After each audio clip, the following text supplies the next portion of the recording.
Chicago will soon require proof of COVID vaccination to enter most public places. We first reported the news last night via Twitter, and Amanda Vinicky joins us now with more on who the new mandate applies to and when it takes effect. Amanda. Hey, Paris, if you're still contemplating a New Year's resolution for 2022, here's a suggestion.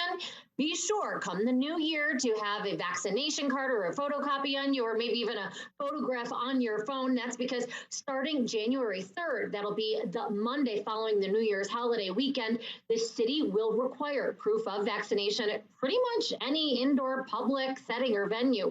Bars, restaurants, bowling alleys, gyms, yoga studios, so on. Also at larger events, so think events at convention halls or hotel ballrooms. The mandate applies to everyone age 5 and up, really anybody eligible for the vaccine. Those 16 and older must also show ID corresponding with the name on that vaccination registration. To put it simply, if you have been living without having a vaccination, it's time for a change. If you wish to live life as normally as possible, with the ease to do the things that you love, you must be vaccinated in the city of Chicago starting January 3rd. This health order may pose an inconvenience to the unvaccinated, and in fact is inconvenient by design.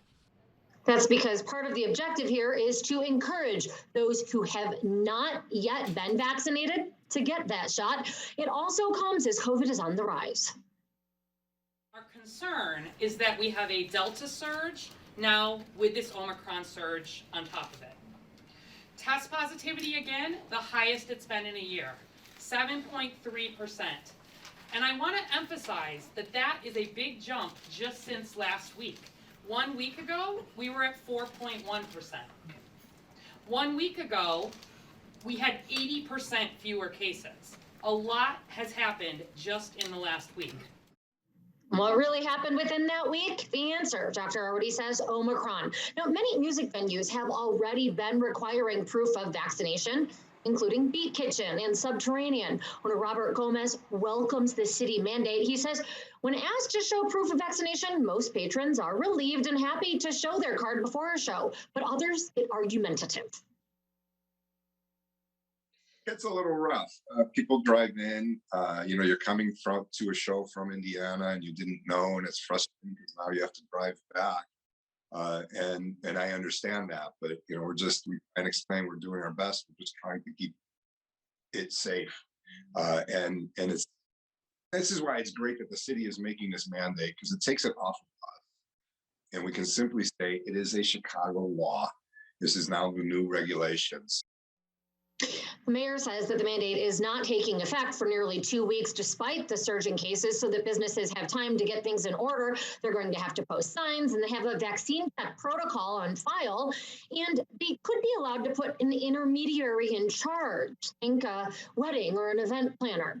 Businesses that continuously and flagrantly avoid compliance will face penalties, the mayor says, and that could include getting shut down, though Lightfoot says she hopes it does not come to that.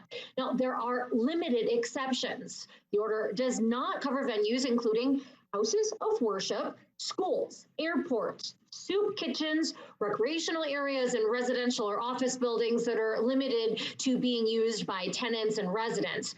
Also, for quick visits, things like delivery workers, people popping in and out of an establishment to use the bathroom, or maybe to place a carry-out order, they are also exempt. And there are limited exemptions as well for individuals. Artists and athletes who live in Chicago do have to show proof of vaccination to play or to perform in any of the applicable venues, but non-resident pro athletes and performers, also their crews, are exempt. Students under age 18 exempt if they are at a venue that would otherwise be covered if it is for a school-related activity. Also, those who can provide medical or religious dispensation and proof of that are exempt, but they do have to have a 72-hour negative COVID test.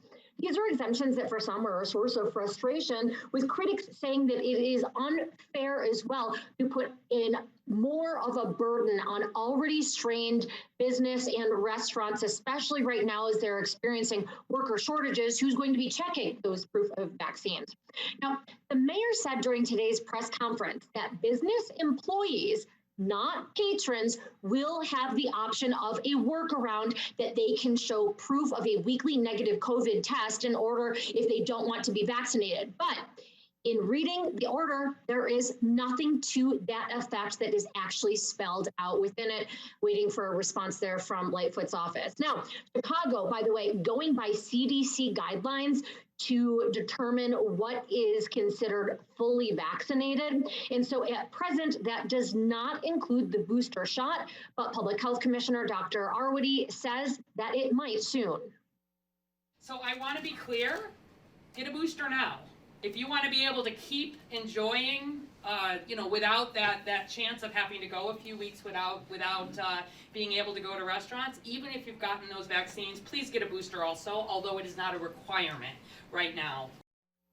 That mandate is for city venues. Leaders from Cook County's Department of Public Health say that they are taking into consideration additional mitigations and mandates, but had nothing to announce at this point in time.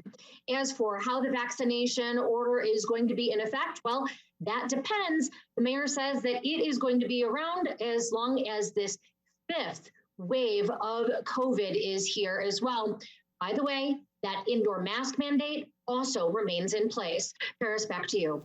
And Amanda, the CDC is reportedly looking at redefining fully vaccinated as getting that booster, so it could impact this order. Thanks very much.